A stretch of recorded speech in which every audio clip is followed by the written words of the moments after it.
আসসালামু আলাইকুম এভরিওয়ান। আমি রুনা। আজ আমি আপনাদের মাঝে নিয়ে এসেছি হাঁসের মাংস রেসিপি।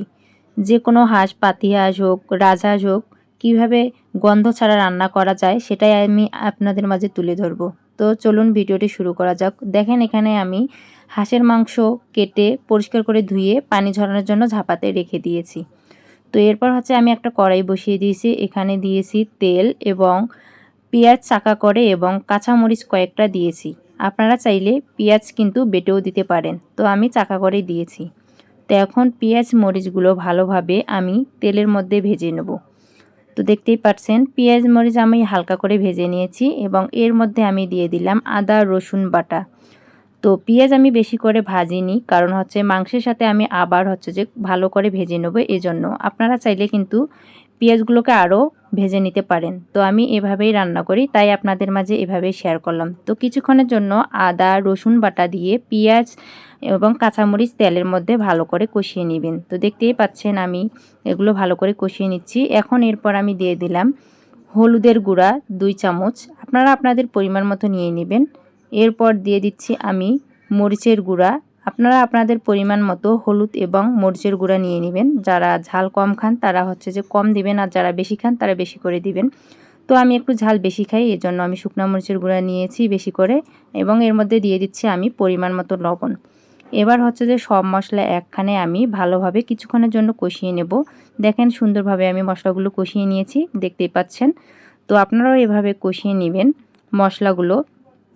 তো এর মধ্যে আমি এখন দিয়ে দেব ধুয়ে রাখা হাঁসের মাংস। আপনারা কিন্তু যে কোনো ধরনের হাঁসের মাংস আপনারা এভাবে রান্না করবেন, তাহলে হচ্ছে যে গন্ধ ছাড়াই আপনারা হাঁসের মাংসগুলো খেতে পারবেন।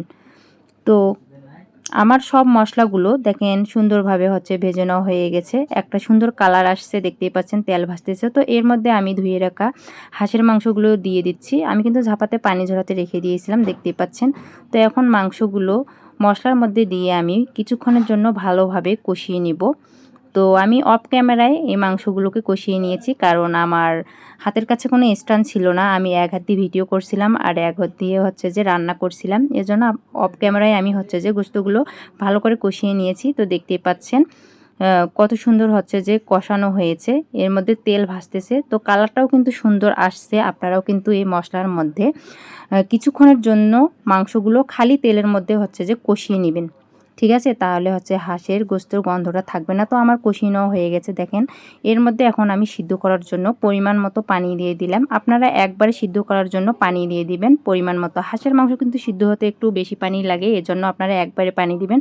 পরবর্তীতে হচ্ছে যে পানি দিলে কিন্তু মাংসের স্বাদটা থাকবে না, এজন্য একবারে আপনারা পানি দিয়ে নেবেন। তো আমি পরিমাণ মতো পানি দিয়েছি। এখন আমি বলদ না ওঠা পর্যন্ত অপেক্ষা করতেছি। বলদ উঠলে হচ্ছে যে এরপর আমি ঢেকে দেব। এখন আমি হচ্ছে যে বলদ উঠে গেছে তরকারির মধ্যে, এখন ঢাকনা দিয়ে ঢেকে দিলাম। সিদ্ধ হওয়া পর্যন্ত আমি অপেক্ষা করব। তো এর মাঝখানে আমি একটু পরপর ঢাকনা খুলে তরকারিগুলো হচ্ছে যে আমি উল্টিয়ে পাল্টিয়ে দিয়েছিলাম, যাতে হচ্ছে যে সব মশলা লবণ মাংসের মধ্যে সুন্দরভাবে যায়। তো আপনারা হচ্ছে একটু পরপর কষিয়ে নেবেন। তো দেখেন পানি আমার হচ্ছে যে শুকিয়ে গেছে। এখন আমি যেহেতু মাংস হচ্ছে ঝোল খাবো না, এরকম কষা কষা খাবো, এই পর্যায়ে আমি হচ্ছে যে মাংসগুলো চুলা থেকে নামিয়ে নিয়েছি। তো যখন আমার মাংসগুলো হয়ে গিয়েছিলো তখন কারেন্ট চলে গিয়েছিলো, এজন্য ভালোভাবে ভিডিও করতে পারিনি। তো এই হচ্ছে আমার হাঁসের মাংস গন্ধ ছাড়া। তো আপনারা চাইলে এই রেসিপিটা বাসায় ট্রাই করতে পারেন। সবাই ভালো থাকবেন।